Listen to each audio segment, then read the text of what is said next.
It's just it almost like plays into like they're trying to pay homage almost too much, where they forget to give us something, show us something that we're not really expecting, because even when we skip to we'll skip to the end real quick when they're able to do the body swap back, and the Blissfield Butcher is now back in his body, right? And he turns around and he gets capped by the police almost immediately, and we are supposed to assume that he's dead, but he's really not. And the next night, he shows up somehow in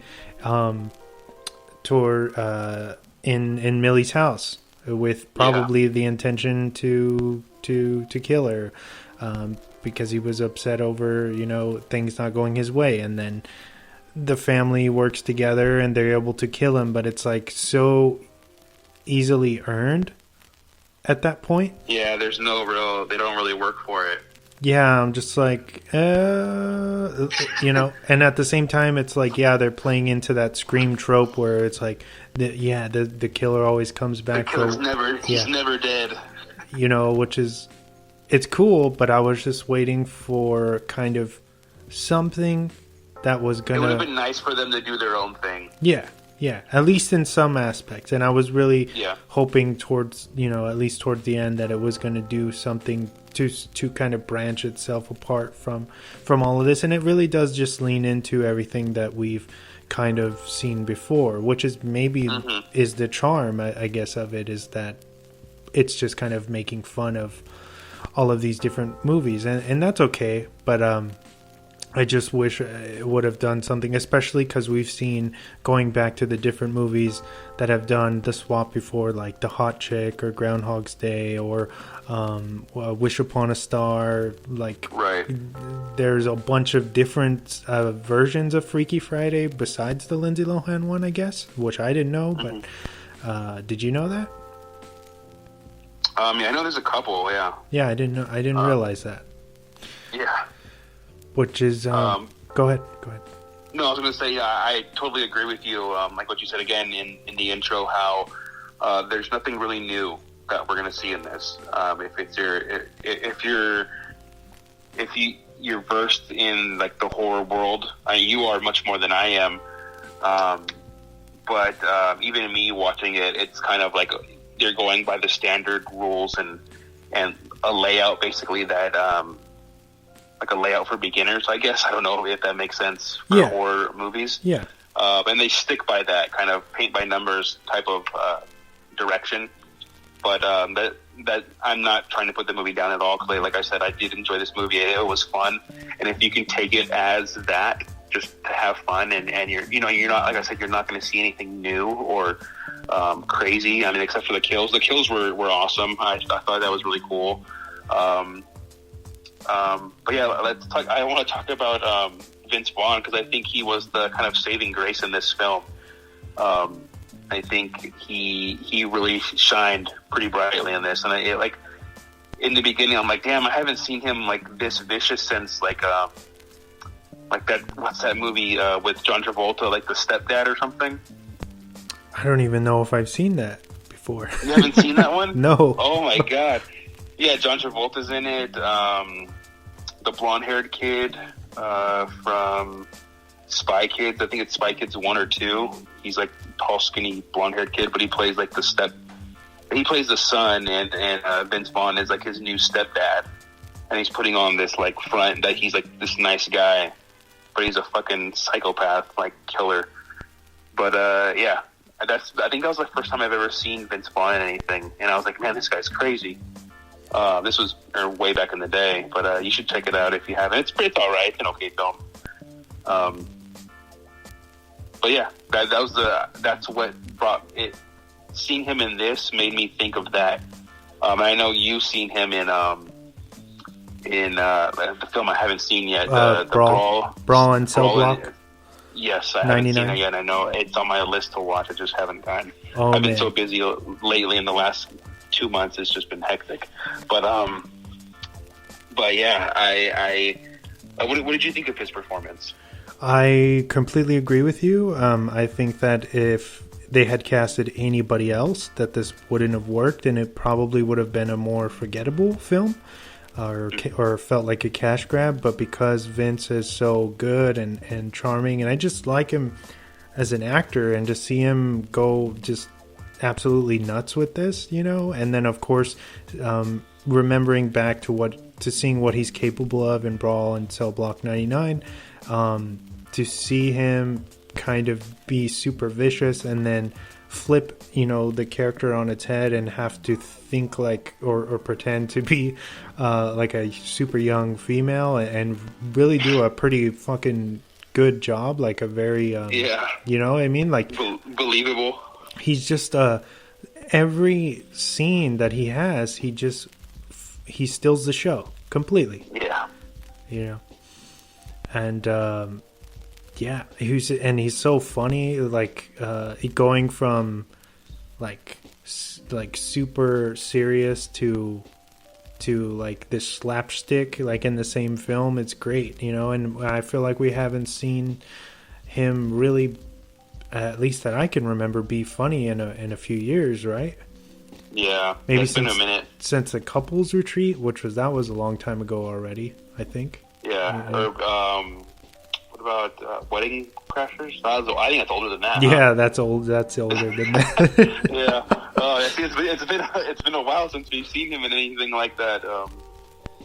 But yeah, man, it's been a minute.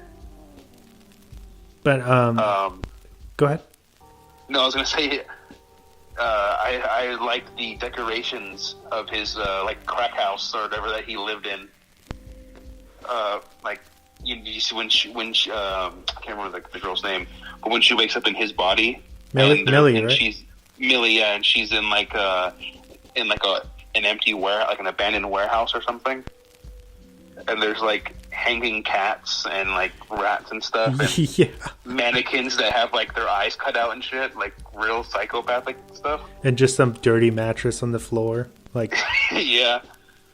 And the homeless guy, he's like, "Hey man, you got some drugs?" And he's like, "No, do I look like a man? Do I look like a little girl to you?" He's like, "Oh man, yeah, you got drugs. I want to be a little girl." I was like, "What?" And then he runs away, and he's like, "No, I don't have any drugs, man." And then the bum is like, "I'll suck your dick," or what? Oh, he's like, "I'll suck your dick," and he's like, "All of it." Oh man, that was funny. That was a really good scene. What else? I really enjoyed I really enjoyed the kills in this. They were pretty cool. Like the workshop teacher or wood shop teacher. Yes. When she throws him on the saw and basically cuts him down the middle. Mr. Fletcher, yeah, what a dick the whole time. Yeah. Even when Millie's Millie, he just totally picks on her, zeroes in on her for I don't know what reason. Just being kind of unfair and cruel. So then it's funny because it's like when Millie switches bodies and it's really the butcher, then she's out for blood and she doesn't care. So then it's like when Mr. Fletcher tries to pick on her, she's like zeroes in on him, but like in a fatal way. So then, yeah. So then it ends up being like they're in the wood shop, I guess, in the wood shop. Yeah, they're in like the wood shop room. And she attacks him, and then he actually, because Millie's like a frail girl, he like kind of fiends her off very easily, and she gets pissed about it, and then she fucking she stabs him, I think, in the neck with like a screwdriver or something. Yeah. Right? Yeah, and then he falls on the table saw, and she just proceeds to like throw him through the saw, but we completely see it on complete practical effects. Yeah. That was great. That's another thing I'll give this film is I think everything, again, going back to Wrong Turn, is all practical effects. Yeah, it looks like it. And it was good to see that. Yeah, they look awesome. And it's another kind of throwback to how, the good old days of how blood and everything was done with squibs and whatnot. I love how both of them are so surprised. So on one end, Millie she's like, "Oh my god, I'm so strong." Yeah. Like, she throws her best friend like across the room, or both of them, and then she's like, "Holy shit, I'm strong." And then on the other end, towards the end, when he's trying to when Millie, but the serial killer is in her body, and he's trying to break through the door and kill one of her best friends and his mom, and she can't break the door down. She's like, "Fuck, this body's so weak." Yeah. She's like, "You piece of shit." Because he's used to just fucking flying through windows and not really having to care. He's so used to being this huge brute. Because fucking Vince Vaughn is a big guy. He's like my size. I think he's like 6'5", right? Yeah. He's got to be. I mean, he's tall. He's freaking huge. But he almost has almost this supernatural strength throughout the film. At least when he's himself and he's just breaking through walls or basically just kicks a fence and it breaks a chain. Oh yeah, it breaks a lock. Yeah. God damn, it's fucking rusted ass chain or something. But yeah, I thought this was a fun movie. I really did enjoy it. I like the scene when he tries to meet up with his two friends, or she tries to meet up with her two friends. I believe Josh and Nyla. Yes. And she's and she's chasing them basically throughout the auditorium and to the kitchen and stuff. And Josh is like, "I'm gay, you're black, we're so dead." Yeah. Classic horror tropes. But yeah, I thought that was pretty hilarious. And what else, man? What else do you want to talk about in this film? Let's talk about how, and this could have been intentional to go with all the other tropes that they're falling into, but it's funny how Catherine is, or Catherine Newton or Millie, and her character's name in the film, is supposed to be everybody treats her like shit, like if she's super ugly or something. Yeah. But she's clearly not. Yeah, she's not. Yeah. It's funny. Yeah, it is one of those films where she's obviously she's a pretty girl, and then she doesn't believe it, and her friends even Josh, he's like, "You're a piece, girl," or whatever he says, and she's like, "Really, I am." Having a hard time believing it. It's come on, we all see it, all it took was for you to pull your hair back and wear a red leather jacket with some jeans and boots, and now you're bomb.com. Yeah, but now and then all the guys are like, "Oh my god." Yeah. They're like, "What?"